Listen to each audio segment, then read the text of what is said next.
Assalamualaikum warahmatullahi wabarakatuh. Baiklah, saya Yolanda Ramadhani dari Program Studi Hubungan Masyarakat akan menjelaskan tugas mata kuliah Employer Relation mengenai isu permasalahan tentang serikat kerja. Baiklah, saya akan menjelaskan tentang pemutusan hubungan kerja atau PHK.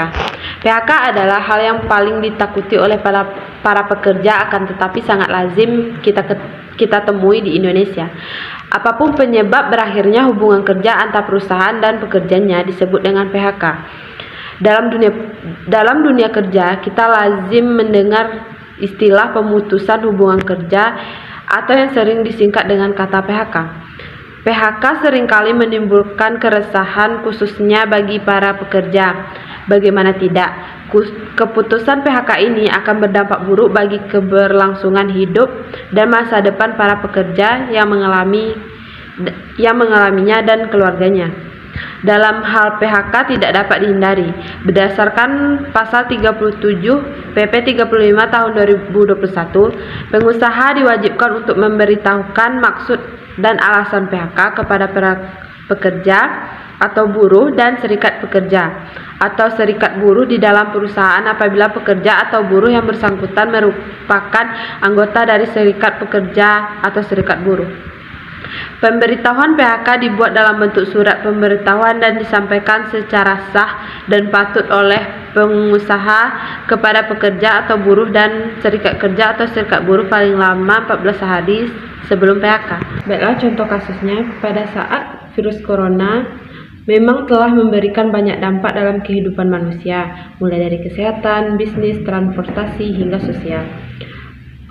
Juga ekonomi mengalami hambatan, terlebih dengan adanya himbauan jaga jarak dan di rumah saja oleh pemerintah. Memang peraturan tersebut dibuat untuk mencegah penyebaran virus corona lebih luas lagi, namun di sisi lain juga memberikan dampak buruk bagi perekonomian masyarakat. Berbagai sektor industri baik yang berskala kecil maupun besar merasa kesulitan karena pelanggan mereka jadi berkurang. Hal ini membuat perputaran uang jadi melambat, bahkan di berbagai industri berhenti total. Akibatnya membuat banyak perusahaan terpaksa melakukan segala cara agar dapat bertahan.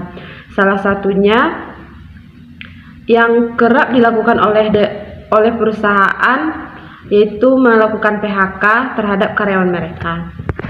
PHK di masa pandemi harus gimana? Berdasarkan Undang-Undang Ketenagakerjaan, apabila perusahaan melakukan PHK, maka karyawan berhak mendapatkan uang pasongan, uang penghargaan masa kerja, dan uang penggantian hak. Namun karena pandemi berada di luar kendali, maka beberapa perusahaan tidak mampu memberikan hak tersebut. Nah, bagaimana solusinya?